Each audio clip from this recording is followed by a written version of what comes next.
Before the Lord returns, the scripture tells us that the nations will declare peace and safety. It shows us that the land of Israel and the city of Jerusalem will once again be at the center of the world's attention. Before the second coming, we will see that Israel and the surrounding nations will place their trust in a leader who will one day come, promising peace. And so the question is, are we in our world today seeing a road being paved for these things to soon take place? Stay tuned.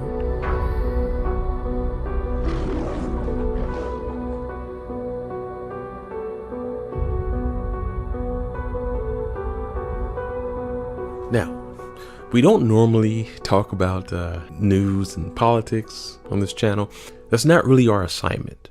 However, when major things are happening regarding Israel, and we start to see prophetic puzzle pieces seemingly come together, well, at that point we have a duty to look into it and to share it.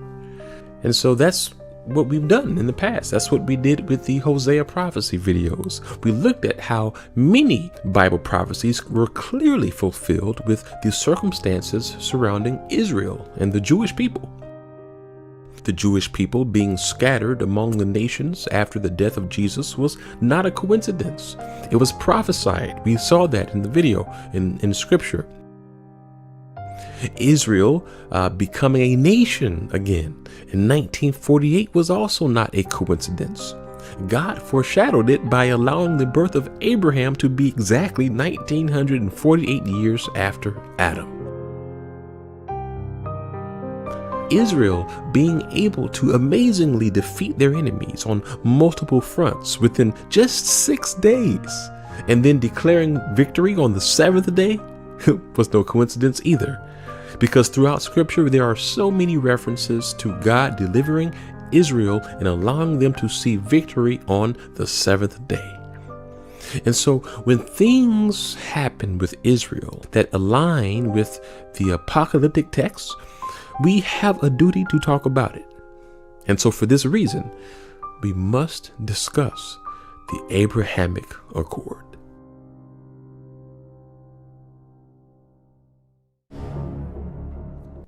And so what we see happening with Israel now is huge. You know, this Abrahamic peace deal with Israel that was established a few weeks ago is without a doubt paving the way for major biblical prophecies to be fulfilled. And, you know, while with the coverage of this, you really only see President Trump and his face, and you see him signing the papers and getting the press, really. One thing we really need to explore is the man behind the scenes who really is the one responsible for making these deals happen. The man who has been in charge of all of this, Jared Kushner.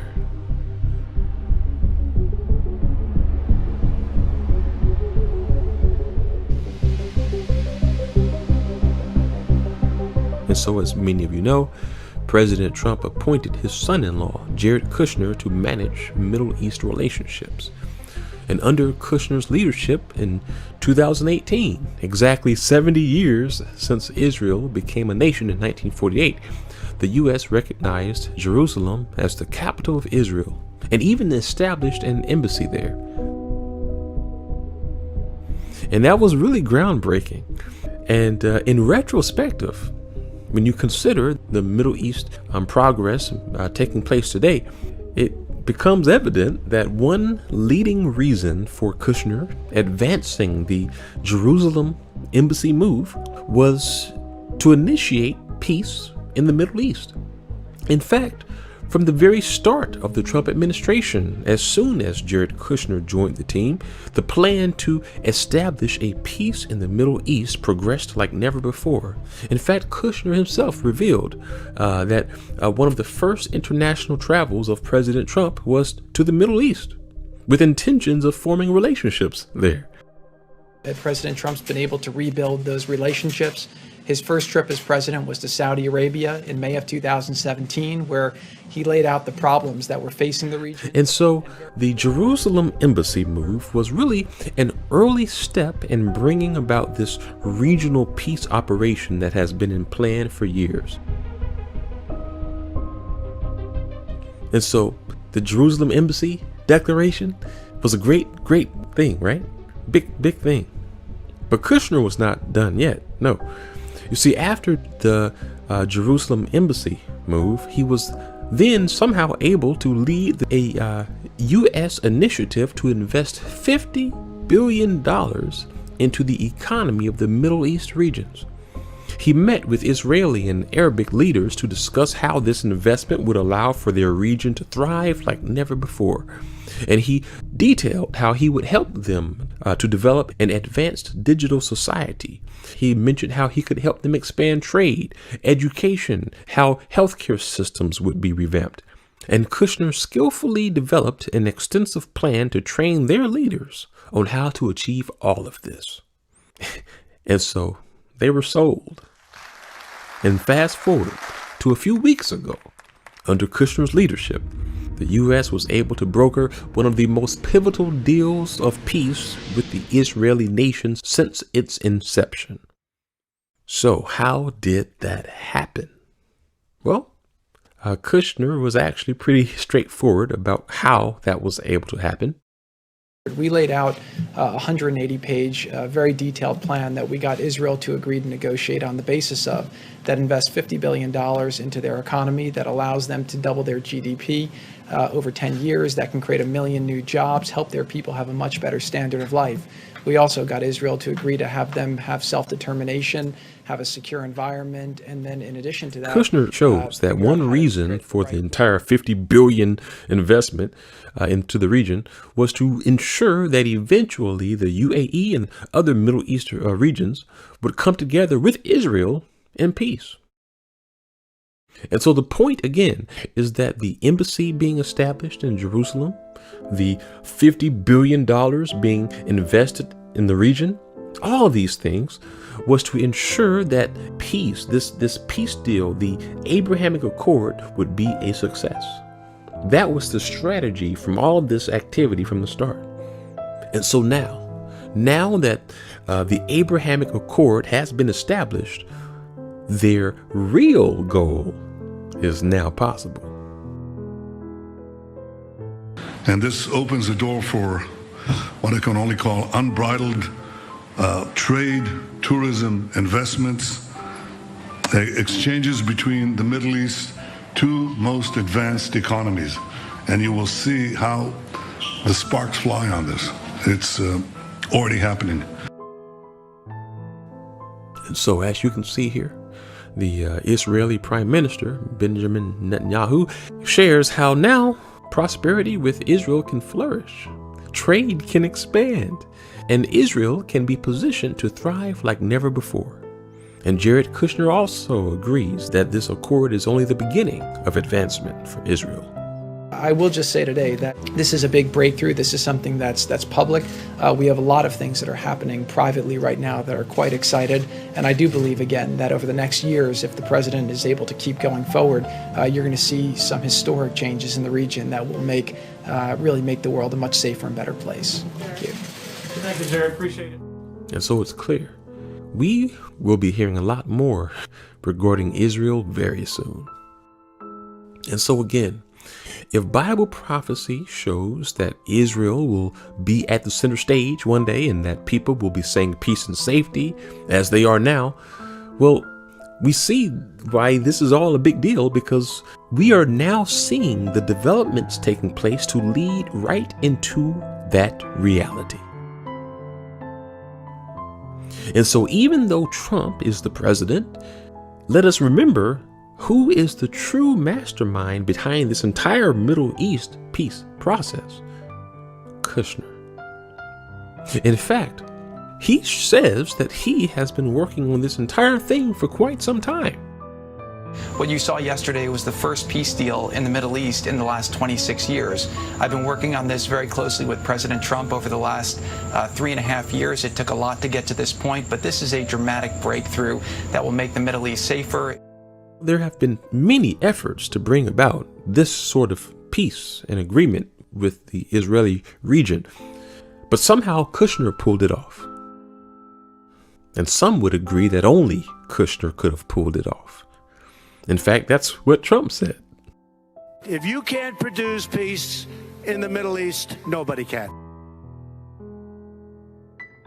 And some have suggested that one reason Kushner was able to achieve such success with Middle East peace and great relations with the Israeli prime minister is because he already knew the prime minister. You see, ironically, it was reported that the Israeli Prime Minister, Benjamin Netanyahu, was a dear friend of the Kushner family for years. Yeah.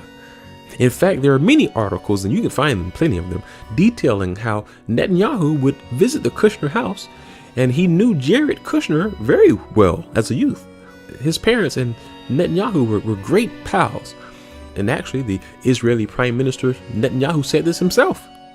I've known President Trump for many years, his team, some of whom I've known for many years too. Can I reveal, Jared, how long we've known you? Can I reveal, Jared, how long we've known you? Well, he was never small. He was always big. He was always tall. But yeah, he lets you know. Notice how he says, he knew him for a long time, and he wants to check in with him just to make sure it's okay if he can reveal how long they've had this relationship. And so, amazingly, before Jared Kushner was even in the White House as a peace negotiator, before he even married Trump's daughter, before he even really knew Trump, he knew the Israeli prime minister. You see, when you look at all of this, one could almost say his role to now be involved in peace negotiations with the Middle East was not just a coincidence, but was somehow destiny for him.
And so, as I always say, keep your eyes on Israel, because really, as Kushner himself said, this is only the beginning. 4 years ago, my father-in-law asked me to work on peace in the Middle East. I've given it my all. There's still much work left to accomplish, but the Abraham Accords is a giant step forward. To have played a role in its creation, and I say this as the grandson of 2 Holocaust survivors, it means more to me and to my family than I can ever express. We will continue to pursue peace between Israel, the biblical homeland of the Jewish people, and its Arab and Muslim neighbors, and I have never been more hopeful about peace. While this peace agreement was thought by many to be impossible, the stage is now set for even more. Over the last 3.5 years, a lot of people describe the state of the Middle East as hopeless. But what I've felt over the last couple weeks is a new sense of optimism, and we must seize that optimism, and we must continue to push to make this region achieve the potential that it truly has.